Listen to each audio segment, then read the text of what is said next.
श्रीमन नारायणी नारायणी हरि हरि बोलो नारायणी नारायणी हरि हरि हरि ओम नमो नारायण ओम नमो नारायण। तो एक बार बोलिए प्रेम से विष्णु भगवान की जय, लक्ष्मी माता की जय। आज सुनते हैं देवशयनी एकादशी व्रत कथा। धर्मराज युधिष्ठिर भगवान श्री कृष्ण से कहते हैं, हे भगवान, आपने आषाढ़ मास के कृष्ण पक्ष की एकादशी अर्थात योगिनी एकादशी के बारे में विस्तार पूर्वक बताया। अब आप कृपा करके आषाढ़ मास के शुक्ल पक्ष एकादशी का क्या नाम है तथा उसकी कथा क्या है, इस व्रत की क्या विधि है, कृपा कर यह सब विस्तार पूर्वक कहिए। भगवान श्री कृष्ण कहने लगे, हे राजन, आषाढ़ मास के शुक्ल पक्ष की एकादशी को देवशयनी एकादशी, प्रबोधिनी एकादशी दोनों ही नामों से जाना जाता है। हे युधिष्ठिर, जिस कथा को ब्रह्मा जी ने नारद जी से कहा था वही मैं तुमसे कहता हूँ, श्रद्धा पूर्वक श्रवण करो। एक बार देवर्षि नारद जी ने ब्रह्मा जी के इस एकादशी के विषय में जानने की उत्सुकता प्रकट की। तब ब्रह्मा जी नारद को इस एकादशी की कथा सुनाने लगे। सतयुग में मानधाता नामक एक चक्रवर्ती सम्राट राज्य करते थे। उनके राज्य में प्रजा बहुत सुखी थी, किंतु भविष्य में क्या हो जाए यह कोई नहीं जानता। अतः वे भी इस बात से अनभिज्ञ थे कि उनके राज्य में शीघ्र ही भयंकर अकाल पड़ने वाला है। उनके राज्य में पूरे 3 वर्ष तक वर्षा न होने के कारण भयंकर अकाल पड़ा। इस अकाल से चारों ओर तराही तराही मच गई। धर्म पक्ष के यज्ञ, हवन, पिंड दान, कथा, व्रत आदि में कमी हो गई। तब मुसीबत पड़ी हो तो धार्मिक कार्यों में प्राणी की रुचि कहाँ रह जाती है। प्रजा ने राजा के पास जाकर अपनी वेदना की दुहाई दी। राजा तो इस स्थिति को लेकर पहले से ही दुखी थे। वे सोचने लगे कि आखिर मैंने ऐसा कौन सा पाप कर्म किया है जिसका दंड मुझे इस रूप में मिल रहा है। फिर इस कष्ट से मुक्ति पाने का कोई साधन करने के उद्देश्य से राजा सेना को लेकर जंगल की ओर चल दिए। वहां विचरण करते करते एक दिन वे ब्रह्मा जी के पुत्र अंगिरिका ऋषि के आश्रम में पहुँचे और उन्हें दंडवत प्रणाम कर राजा ने अपनी शंका ऋषि के सामने प्रकट करते हुए अपने आने का उद्देश्य बताया। उस समय सतयुग में ज्ञान ग्रहण करने का अधिकार केवल ब्राह्मणों को ही होता था और अन्य वर्ण विशेषकर शूद्र के लिए तो यह वर्जित था और इसे पाप माना जाता था। ऋषि कहने लगे, हे राजन, आपके शासन में एक शूद्र नियम का उल्लंघन कर शास्त्र शिक्षा ग्रहण कर रहा है। इसी महापाप का खामी राजा तुम्हारी सारी प्रजा उठा रहा है। प्रजा को इस विपदा से उबारने के लिए तुम्हें उसका वध करना होगा। लेकिन राजा का मन यह नहीं मान रहा था कि वह मात्र शिक्षा ग्रहण करने को ही अपराध मान लिया जाए। उन्होंने कहे कि हे, क्या कोई ऐसा मार्ग नहीं है जिससे उस निरपराध की हत्या के पाप से मैं बच सकूं। तब अंगिरा ऋषि कहने लगे, एक उपाय है राजन, तुम आषाढ़ मास की शुक्ल पक्ष की एकादशी के व्रत का विधिवत पालन करो। तुम्हारे राज्य में खुशियाँ पुनः लौट आएगी। राजा अपने राज्य की राजधानी लौट आए और आषाढ़ महीने की शुक्ल पक्ष एकादशी का विधि पूर्वक व्रत किया। व्रत के प्रभाव से उन्हें राज्य में मूसलाधार वर्षा हुई और पूरा राज्य धन्य धान्य से परिपूर्ण हो गया। तो एक बार बोलिए प्रेम से विष्णु भगवान की जय, लक्ष्मी माता की जय। देवशयनी एकादशी व्रत कथा 2। पौराणिक कथा के अनुसार एक बार राजा बलि ने तीनों लोक पर कब्जा कर लिया था। देवी देवता परेशान हो गए। भयभीत होकर देवराज इंद्र भगवान विष्णु से मदद मांगने उनके पास पहुँचे। श्री हरि ने 52 अवतार धारण कर लिया और भिक्षु के रूप में बलि के पास दान मांगने पहुँचे। उन्होंने राजा बलि से 3 पग जमीन का दान मांगा, जिसमें वे पहले पग में वे समस्त दिशाओं सहित संपूर्ण पृथ्वी और आकाश को माप लेते हैं। दूसरे पग में उन्होंने स्वर्ग को नाप लिया और तीसरा पग रखने को कुछ भी विशेष न बचा तो बलि ने अपना शीश आगे करते हुए निवेदन किया कि हे प्रभु, अपना तीसरा पग मेरे सिर पर रखिए। राजा बलि ने दानवीरता देखकर भगवान विष्णु बहुत प्रसन्न हुए और बलि के इस दान और समर्पण से खुश होकर भगवान विष्णु ने बलि को पाताल का अधिपति बना दिया और वर मांगने को कहा। बलि ने भगवान से पाताल लोक में बसने की इच्छा जताई। भगवान विष्णु ने अपने भक्त बलि की इच्छा पूरी की और पाताल चले गए। भगवान के पाताल लोक जाने से सभी देवी देवता और देवी लक्ष्मी चिंतित हो गई।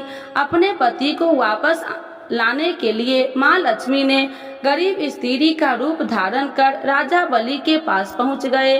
राजा बलि को राखी बांधकर देवी लक्ष्मी ने उन्हें भाई बना लिया और बदले में भगवान विष्णु को पाताल लोक से वापस ले जाने का वचन ले लिया। भगवान ने राजा बलि को निराश न करते हुए ये वरदान दिया कि वो हर साल आषाढ़ शुक्ल एकादशी से कार्तिक शुक्ल एकादशी यानी कि 4 माह तक पाताल लोक में योग निद्रा में निवास करेंगे। तो एक बार बोलिए प्रेम से विष्णु भगवान की जय, लक्ष्मी माता की जय। देवशयनी एकादशी का महत्व। आषाढ़ मास के शुक्ल पक्ष की एकादशी को ही देवशयनी एकादशी कहा जाता है। इसी एकादशी से चतुर्मास का आरंभ माना जाता है। आषाढ़ महीने की शुक्ल एकादशी से लेकर कार्तिक महीने की शुक्ल एकादशी तक इसी अवधि में कोई भी शुभ कार्य जैसे विवाह आदि नहीं किया जाता है। इसी दिन से भगवान श्री हरि विष्णु पाताल लोक में शयन करते हैं और फिर 4 माह बाद उन्हें उठाया जाता है। उसी दिन को देवशयनी एकादशी कहा जाता है। इस बीच के अंतराल को ही चतुर्मास कहा गया है। देवशयनी एकादशी को देवशयनी पद्मना भवा शयनी तथा परबोधनी एकादशी भी कहा जाता है। एकादशी व्रत का व्रत जब किसी कामना के लिए किया जाता है तो उसे काम में एकादशी व्रत कहते हैं। ऐसे व्रत धन संपत्ति, संतान, आयु, स्वास्थ्य आदि की कामना से किया जाता है। यदि निष्काम भावना से यह व्रत किया जाता है तो उसे नित्य एकादशी व्रत कहा जाता है। इस व्रत में भगवान की भक्ति ही मुख्य होता है। पुराणों की व्याख्यात करने वाले ब्रह्मा जी श्री सूत जी महाराज से एकादशी के महत्व और उनसे संबंधित कथाओं का वर्णन किया है।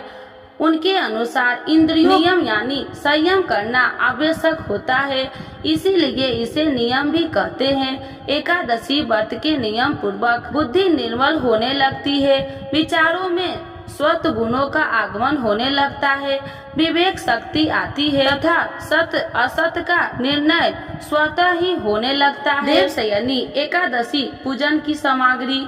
पूजन सामग्री को व्यवस्थित रूप से पूजन शुरू करने के पूर्व पूजा स्थल पर जमा कर रख ले, जिसमें पूजन में आवश्यकता व्यवधान न हो। यदि इनमें से कुछ सामग्री न जुटा सके तो कोई बात नहीं, जितनी सामग्री सहर्ष जुटा सके उसी से भक्ति भावना से पूजा करे, क्योंकि कहा जाता है कि भगवान भावना से प्रसन्न होते हैं, सामग्री से नहीं। चौकी, रोली, मोली, अक्षत, साबुत चावल, दीपक, शुद्ध देसी घी, रुई, धूप बत्ती, फूल, अष्टगंध, अगरबत्ती, कपूर, तुलसी दल, जनेऊ, जल का कलश, प्रसाद के लिए गेहूं के आटे की पंजरी, फल, दूध, मिठाई, नारियल, पंचामृत, सूखे मेवे, शक्कर, पान में से जो भी हो सवाले, दक्षिणा। पूजन को शुरू करने से पहले मंडप तैयार कर ले। सबसे पहले पूजा के स्थान को साफ कर ले। अब पूर्व या उत्तर की ओर मुख कर बैठे। पूजा वाले स्थानों को साफ करके चौकी स्थापित करनी चाहिए। चौकी पर शुभ चिन्ह स्वास्तिक बनाए। चौकी पर साफ लाल रंग का कपड़ा बिछाए। अब भगवान श्री गणेश एवं भगवान विष्णु की तस्वीर रखे। श्री कृष्ण या सत्यनारायण की प्रतिमा की भी स्थापना कर सकते हैं। बाईं ओर दीपक रखे और चौकी के सामने पूजन की थाली व जल भरकर कलश रखे। पूजन की थाली में रोली से एक स्वास्तिक बनाते हैं। इस थाली में ही फूल, मिठाई, रोली मोली, सुपारी, पान का पत्ता, चावल, कपूर, धूप, अगरबत्ती, एक दीपक, जल कलश रखे। तो आज जानते हैं देवशयनी एकादशी 2024 देवशयनी एकादशी व्रत कब है, जाने तारीख, महत्व और पौराणिक महत्व। देवशयनी एकादशी पर तिथि का धर्म शास्त्रों में विशेष महत्व है। देवशयनी एकादशी से भगवान विष्णु 4 महीने के लिए योग निद्रा में चले जाते हैं। बता दें कि साल में कुल 24 एकादशियां तिथि आती है। वैसे तो सभी एकादशी तिथियों का अपना एक अलग महत्व है, लेकिन देवशयनी एकादशी को बाकी एकादशियों में सबसे अधिक महत्वपूर्ण माना गया है। आइए जानते हैं कब है देवशयनी एकादशी और क्या है इसका महत्व। देवशयनी एकादशी 2024 में कब है? पंचांग के अनुसार 16 जुलाई मंगलवार को रात में 8:24 से एकादशी तिथि का आरंभ होगा। 17 जुलाई 9:03 पर एकादशी तिथि रहेगी। देवशयनी एकादशी का व्रत 17 जुलाई को रखा जाएगा। एकादशी व्रत का पारण अगले दिन यानी 18 जुलाई को किया जाएगा। देवशयनी एकादशी का महत्व। देवशयनी एकादशी को लेकर पौराणिक मान्यता कहती है कि इस व्रत को करने से व्यक्ति को भगवान विष्णु की विशेष कृपा प्राप्त होती है, साथ ही सभी पापों का नाश होता है। इस एकादशी का व्रत करने से व्यक्ति को मोक्ष की प्राप्ति होती है। इसी के साथ देवशयनी एकादशी के दिन देवतागण भी व्रत रखते हैं और भगवान विष्णु की उपासना करते हैं। देवशयनी एकादशी के दिन से भगवान विष्णु 4 महीने के लिए योग निद्रा में चले जाते हैं और सृष्टि का ये भार भगवान शिव को सौंप देते हैं। देवशयनी एकादशी से ही चतुर्मास का आरंभ हो जाता है। इन 4 महीनों में कोई भी शुभ कार्य नहीं होते हैं, क्योंकि इन 4 महीनों तक मंगल कार्यों में भगवान विष्णु शामिल नहीं हो पाते हैं। इसीलिए शादी, मुंडन, गृह प्रवेश आदि जैसे मंगल कार्य इस दौरान आयोजित नहीं किया जाता है। देवशयनी एकादशी को लेकर विभिन्न मान्यता है कि जब भगवान विष्णु शंखचूड़ के साथ युद्ध करते हुए थक गए थे तो सभी देवताओं से भगवान विष्णु ने प्रार्थना की, आप आराम कीजिए और कुछ समय के लिए शयन में चले जाइए। भगवान विष्णु देवताओं की प्रार्थना पर 4 महीने के लिए योग निद्रा में चले गए। दूसरी मान्यता यह है कि भगवान विष्णु के राजा बलि को वरदान दिया था कि वह हर साल 4 महीने के लिए पाताल लोक में आकर वामन रूप में वास करेंगे। इसीलिए भगवान विष्णु योग निद्रा में चले जाते हैं, वामन रूप में पाताल में वास करते हैं। तो एक बार बोलिए प्रेम से विष्णु भगवान की जय, लक्ष्मी माता की जय। देवशयनी एकादशी माता की आरती। ओम जय एकादशी जय एकादशी जय एकादशी माता, विष्णु पूजा व्रत को धारण कर शक्ति मुक्ति पाता। ओम जय एकादशी जय एकादशी जय एकादशी माता, तेरे नाम गिनाऊं देवी भक्ति प्रदान करनी, गण गौरव की देनी माता शास्त्रों में वर्णी, तेरे नाम गिनाऊं देवी भक्ति प्रदान करनी, गण गौरव की देनी माता शास्त्रों में वर्णी। ओम जय एकादशी जय एकादशी जय एकादशी माता। मार्गशीर्ष के कृष्ण पक्ष की उत्पन्ना विश्व तारिणी जन्मी। शुक्ल पक्ष में होए मोक्षदा मुखदाता बन आई। मार्गशीर्ष के कृष्ण पक्ष की उत्पन्ना विश्व तारिणी जन्मी। शुक्ल पक्ष में होए मोक्षदा मुखदाता बन आई। ओम जय एकादशी जय एकादशी जय एकादशी माता। पौष के कृष्ण पक्ष की सफला नाम की है। शुक्ल पक्ष में होए पुत्र दा आनंद अधिक रहे। पौष के कृष्ण पक्ष की सफला नाम की है। शुक्ल पक्ष में होए पुत्र दा आनंद अधिक रहे। ओम जय एकादशी जय एकादशी जय एकादशी माता। नाम सठ तीला माघ मास में कृष्ण पक्ष आवे। शुक्ल पक्ष में जया कहावे विजय सदा पावे। नाम सठ तीला माघ मास में कृष्ण पक्ष आवे। शुक्ल पक्ष में जया कहावे विजय सदा पावे। ओम जय एकादशी जय एकादशी जय एकादशी माता।